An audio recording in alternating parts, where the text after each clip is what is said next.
Sinimulan sa bayan ng Santa Rosa ang pag-iikot ng rolling store ng pamahalaang panlalawigan ng Nueva Ecija na layuning makapagbenta ng abot-kayang bigas sa bawat bayan at lungsod sa lalawigan. Ang murang bigas ay galing umano sa mga biniling palay ng Kapitolyo mula sa mga ani ng maliliit na magsasaka ng lalawigan sa makatarungang presyo at pagtugon na rin sa programa ng Pangulo, President Bongbong Marcos Jr.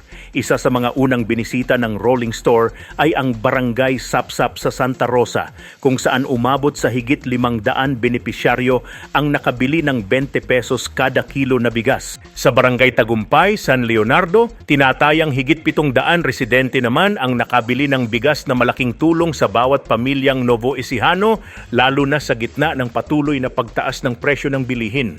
Isa lamang si Tatay Leonardo Esteban mula sa Barangay Sapsap ang nakabili ng 5 kilo ng 20 pesos per kilo ng bigas. Aniya, kung sa tindahan o ibang pamilihan siya bibili ay 2 kilo lamang ang kanyang mabibili dahil doble o higit pa aniya ang presyo kumpara sa ibinibenta ng rolling store ng Kapitolyo. Dagdag pa ni Tatay Leonardo na paunti-unting kilo lamang ng bigas ang kanyang nabibili.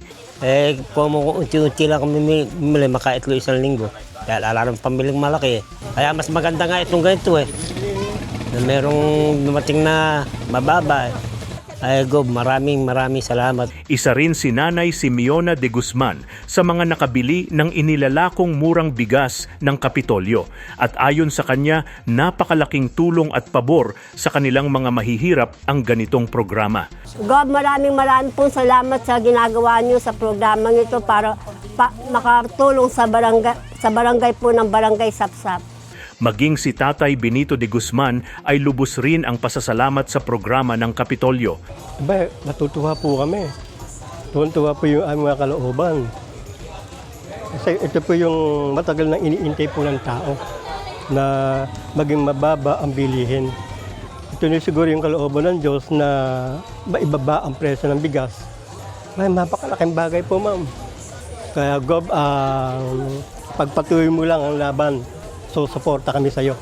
Ito ay bahagi ng Palay Price Support Program sa pamamagitan ng Provincial Food Council ng Kapitolyo sa pangunguna ni Governor Aurelio Umali at Vice Governor Gil Raymond Kuya Lemon M. Umali, kung saan direktang binibili ang palay mula sa lokal na magsasaka sa mas mataas na presyo.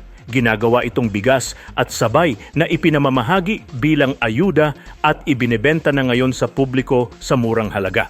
Ako po si Philip Double P. Piccio para sa Balitang Unang Sigaw.